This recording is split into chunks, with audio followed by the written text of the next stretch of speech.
नमस्कार, good afternoon friends.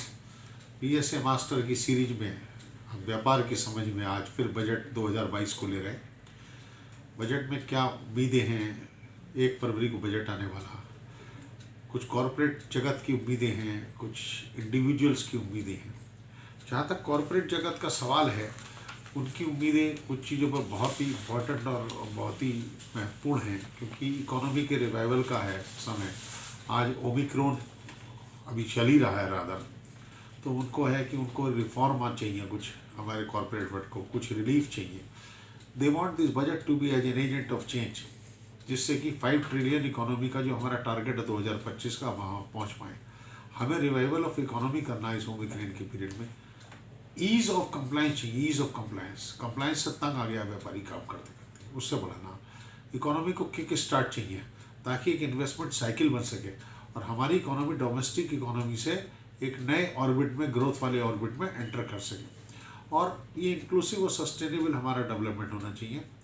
और economy को आज की डेट में एक वर्चुअस साइकिल में जाने की जरूरत है कि every step, every action should bring better growth, should lead to another better growth, तो ये virtuous circle of economic growth हमारे को बहुत ज़रूरत है।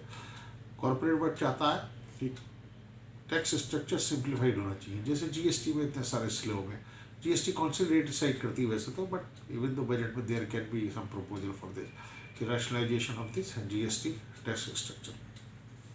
टेक्सटाइल इंडस्ट्री को रिलीफ की जरूरत है, वर्ल्ड में कॉटन के प्राइजेस बढ़ रहे हैं।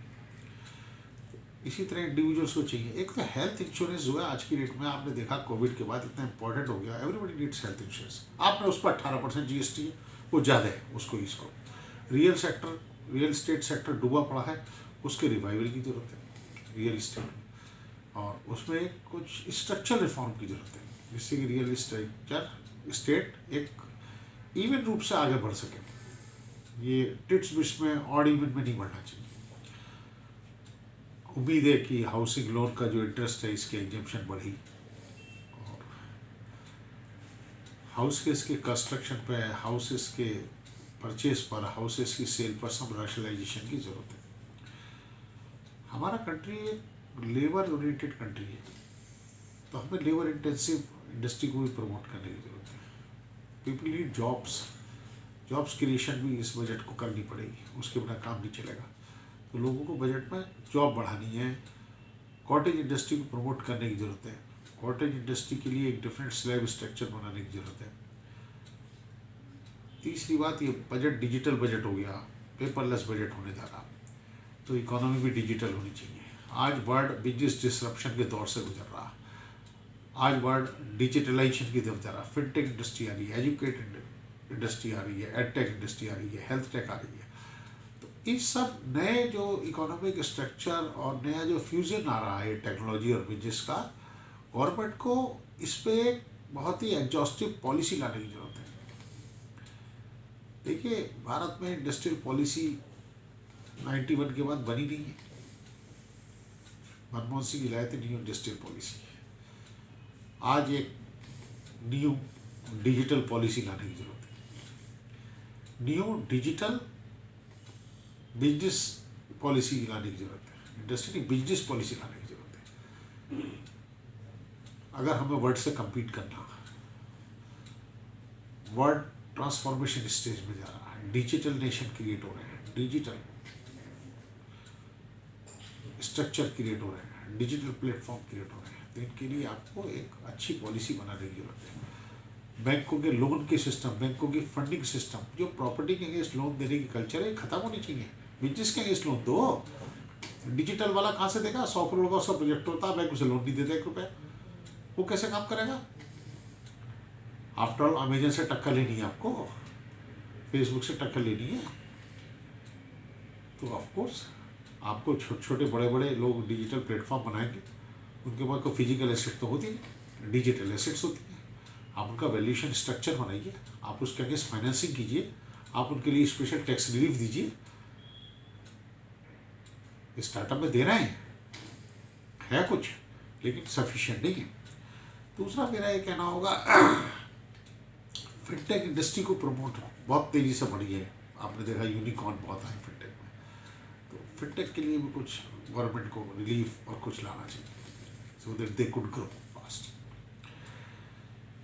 एक सबसे बड़ी बात जो मैं कहना चाहूँगा कि पिछले साल लगभग 35 लाख करोड़ का खर्चा गवर्नमेंट ने डिसाइड किया था। इस साल मुझे उम्मीद है इट विल क्रॉस 40-45। तो हमारा जो रेवेन्यू डेफिसिट है वो 5% के आसपास टारगेट किया था और फिजिकल डेफिसिट 6.8% था, प्राइमरी डेवलपमेंट 5%। देखिए फिजिकल डेफिसिट कम करने की कोशिश नहीं होनी चाहिए इस बार। फिजिकल डेफिसिट 8% तक चला जाए कोई दिक्कत नहीं, इन्फ्लेशन थोड़ा आएगा लेकिन inflation is needed for growth of economy. लेकिन इन्फ्लेशन जो स्मॉल कंज्यूमर आइटम पर हो रहा, सब्जी दाल आटे में, इसको कंट्रोल करने की जरूरत है। ये गवर्नमेंट को देखना कैसे स्ट्रक्चर होना चाहिए। तो आज की डेट में जो है इस बजट में बड़ी उम्मीद है कि इनकम टैक्स का स्लैब रेट बढ़ाना चाहिए। मैं तो बिल्कुल साफ कहता हूँ 5 लाख तक बिल्कुल कोई टैक्स नहीं होना चाहिए और 7.5 लाख तक जैसे 2.5 लाख के ऊपर एक्स्ट्रा बेनिफिट है वो मिलना चाहिए। टैक्स स्लैब रेट का भी सिस्टम चेंज करना पड़ेगा। 30-20-10 का जो था उसको चेंज करना पड़ेगा। अब 10 लाख के लिए 10% वाला स्लैब ही नहीं बचा, ऑलमोस्ट 20% 30% स्लैब का बचा है। तो उसको भी करेक्शन करने की ज़रूरत है कि जिससे कि गवर्नमेंट जो है इस बात को समझे कि जो टैक्स स्ट्रक्चर है वो रिग्रेसिव होता जा रहा है, उसको प्रोग्रेसिव करने की जरूरत है। इनकम टैक्स की बात कर रहा हूँ मैं पहले। हेल्थ इंश्योरेंस पे भी, मेडिक्लेम में भी रिबेट 25,000 की कमरों से बढ़ानी चाहिए। एजुकेशन पे होना चाहिए। एजुकेशन पे गवर्नमेंट को थोड़ा सा टैक्स में रिलीफ देना चाहिए। ट्यूशन फीस सब ATC में 1.5 लाख में वो ठीक नहीं होता, थोड़ा सा चेंज करने की जरूरत है। एक दूसरे महत्वपूर्ण बात है जो हमारा देश में खर्चा हो रहा है उस पर, क्या नाम है, एजुकेशन पे, हेल्थ पे, इस पर कुछ चेंजेस की जरूरत है। क्यों जरूरत है? क्योंकि कम हो रहा खर्चा हेल्थ पे, जो कम है 1.8% ऑफ GDP होता, it should be increased. Health और एजुकेशन में, प्राइमरी एजुकेशन पे ज़्यादा एलोकेशन करने की जरूरत है। देखिए अगर आपने प्राइमरी एजुकेशन में डिजिटल लिटरेसी नहीं लाई, हम लिटरेसी में पिछड़ गए, अरे डिजिटल लिटरेसी में तो आगे बढ़ो। आफ्टर ऑल प्राइमरी एजुकेशन में डिजिटल लिटरेशन लाओ। 8th तक सरकार द्वारा फंडेड डिजिटल एजुकेशन चाहिए। लोगों को कोडिंग सिखाओ, लोगों को डिजिटल प्लेटफॉर्म का, टेक्नोलॉजी का यूज़ करना सिखाओ प्राइमरी एजुकेशन में बच्चों को। और गवर्नमेंट को स्पेशल प्रोजेक्ट लाने पड़ेंगे प्राइमरी स्कूल्स के लिए, काम करना पड़ेगा, उसके लिए स्पेशल कैपिटल आउटले करना पड़ेगा। तो उसकी बहुत सख्त जरूरत है। एक बात और मैं छोटी सी कहना चाहूँगा, जो डिफेंस है, भारत को डिफेंस के मॉडर्नाइजेशन पर खर्च करना चाहिए, वरना पीछे रह जाए। आने वाला समय केमिकल वेपन्स का वार और डिजिटल वार ना हो जाए, उसके लिए क्या तैयारी है हमारी? ट्रेडिशनल आर्सेनल से हम नहीं फाइट कर सकते, टाइम ही चेंजिंग। आजकल कहते हैं डिसीट वार हो रहा छलावे वाला वार हो रहा। उस वार को लड़ने के लिए भी भारत को तैयारी करनी चाहिए। इंडिया एक स्ट्रॉन्ग कंट्री, बहुत ही हाईली एजुकेटेड पॉपुलेशन यहाँ की एक लंबी परसेंटेज है। इसको इस बदलती हुई दुनिया में बदलना पड़ेगा। सरकार को बिजनेस ओरिएंटेड बजट भी बनाने चाहिए।